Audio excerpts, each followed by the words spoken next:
Hola a todos, hoy vamos a hacer un viaje fascinante en el tiempo para seguir el rastro de una sabiduría milenaria. Vamos a explorar la historia de la Kabbalah, no como algo que apareció de repente, sino como un conocimiento que se ha ido revelando poco a poco a medida que la humanidad ha estado preparada para entenderlo.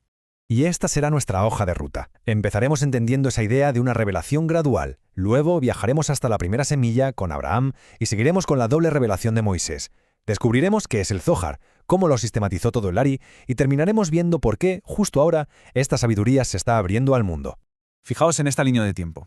Lo que más impacta, ¿verdad?, son los saltos temporales entre una figura y otra. Son enormes. Esto nos da una idea de la paciencia, de la meticulosidad con la que este conocimiento se fue custodiando y transmitiendo a lo largo de casi 4 milenios. Muy bien, pues vamos a meternos de lleno en la idea principal, que es clave para entender todo lo demás. Según esta tradición, el conocimiento espiritual no se entrega de golpe, en un solo paquete. Se va revelando por etapas, conforme la conciencia de la humanidad evoluciona, y es capaz de asimilar ideas más complejas. Por eso, gran parte de esta sabiduría se mantuvo oculta durante siglos. Y esto es súper importante. No hablamos de un libro antiguo lleno de polvo, de un dogma estático. Para nada. La idea es que es una sabiduría viva que se ha mantenido gracias a la transmisión directa, de maestro a alumno. Es una cadena ininterrumpida que asegura que la esencia se mantenga pura, aunque la forma de explicarla se adapte a cada época. ¿Y nuestro viaje dónde empieza? Pues tenemos que retroceder y mucho. Nos vamos hasta el origen de este linaje, con la figura de Abraham, considerado el primer patriarca que recibió y fue capaz de articular esta visión del universo. Estamos hablando de hace casi 4.000 años, ¿nos damos cuenta? En ese momento se le atribuye a Abraham la autoría del texto fundacional de la Cábala, un documento que, de una forma increíblemente breve, puso los cimientos de todo el sistema. Y ese texto es el Sefer Yetzirah, o el libro de la formación. Y aquí viene lo que parece increíble. Son solo 3 páginas, 3. Y en esas 3 páginas, según la tradición, se condensa todo el mapa de la creación. Es como la semilla, el ADN de todo el conocimiento cabalístico que vendría después. Bueno, pues damos un salto en el tiempo, no uno pequeño, ojo, unos 400 años después de Abraham. Y aquí la cosa se pone todavía más interesante, porque llegamos a la figura de Moisés y a la revelación en el monte Sinai. Aquí nos encontramos con una idea fascinante, la de la doble revelación. O sea, Moisés no recibió una sola cosa, sino 2. Por un lado, la Torá escrita, la que es más conocida, un código de leyes, de moral, de guías para el pueblo. Pero, al mismo tiempo, recibió una Torá interior, la parte esotérica, los secretos sobre cómo funciona el universo, que claro, no eran para todo el mundo. Y la pregunta es, ¿por qué? ¿Por qué esta división? Pues la clave está justo aquí. La conciencia colectiva de la gente de esa época sencillamente no estaba preparada para asimilar esos conceptos tan profundos de forma directa. Era demasiado. Por eso, ese conocimiento tuvo que ocultarse, que protegerse, y se transmitió solo de forma oral a un círculo muy reducido de iniciados. Y ahora, otro salto temporal gigantesco. Avanzamos 1400 años. Nos situemos en una época compleja, de una gran efervescencia espiritual, pero también de mucha persecución. Y es justo en este caldo de cultivo donde se va a dar el siguiente gran paso de este linaje. El protagonista de esta era es Rabbi Shimon Bar Yochai. La historia que se cuenta es impresionante. Para huir de la persecución romana, se esconde con su hijo en una cueva durante 13 años, y es ahí, en ese aislamiento total, donde alcanza un nivel de conexión que le permite poner por escrito toda esa tradición oral que se había mantenido en secreto durante siglos. De esa experiencia tan intensa nace el Zohar, que significa el libro del resplandor. Este libro es, la obra cumbre de la Kabbalah. Es como si esas semillas plantadas por Abraham y Moisés de repente florecieran por completo.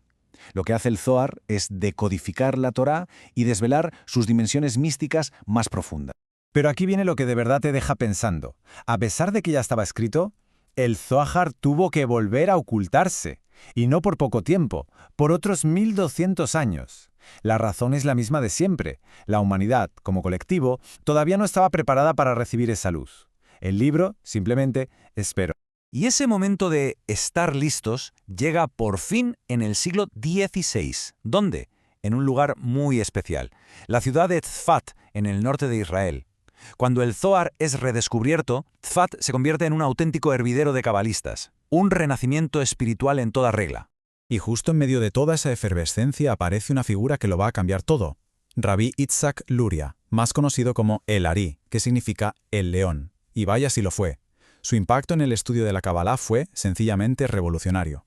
Ahora, lo que hizo el Ari no fue inventar nada nuevo. Su genialidad fue otra. Fue un organizador. Cogió todos esos conceptos profundos y a veces abstractos del Zohar y los estructuró en un sistema práctico, lógico y sobre todo transmisible. La Kabbalah que se estudia hoy con el sistema de la Sefirot y el árbol de la vida es en gran medida la Kabbalah que él estructuró. Eso sí, todavía se enseñaba en círculos muy cerrados, pero fue un paso de gigante para hacerla mucho más comprensible. Y esto nos lleva a la última fase de este linaje, una que, de hecho, estamos viviendo ahora mismo. Es la fase de la apertura total, el momento en que esta sabiduría, tras milenios de secretismo, empieza a abrirse al mundo entero. Un proceso que cogió impulso definitivo en el siglo XX. Si tuviéramos que poner una fecha clave para este cambio, sería 1922. Ese año, en Jerusalén, el Rab Aslak hace algo histórico, funda el Centro de Kabbalah. Su misión, romper con siglos de tradición y hacer que todos los textos cabalísticos, Zohar incluido, estuvieran al alcance de cualquiera que quisiera estudiarlos. Se acabó el secretismo. Y de nuevo, la pregunta es, ¿por qué ahora? ¿Por qué en el siglo XX? Pues no es ninguna casualidad. Esta apertura está directamente ligada a que la conciencia humana por primera vez ha alcanzado un nivel global que la prepara para recibir este conocimiento. Ojo, esto no significa que se banalice, todo lo contrario. A mayor acceso, mayor es la responsabilidad que conlleva. Bueno, pues hemos hecho un viaje de casi 4.000 años en unos pocos minutos. Vamos a recapitular las ideas más importantes, los pilares de toda esta increíble historia. Si nos tenemos que quedar con algo, serían estas tres cosas. Primero, que la Kabbalah es un linaje vivo, una sabiduría transmitida de maestro a alumno. Segundo, que su revelación ha sido progresiva, ha ido al ritmo de la propia humanidad. Y tercero, y esto es fundamental, que tiene unas raíces históricas profundísimas, no es una moda que acaba de surgir. Y todo este recorrido nos deja con una reflexión final, ¿no? Si cada época recibe la luz que es capaz de asimilar y de manifestar, la pregunta que queda en el aire es, ¿y la nuestra?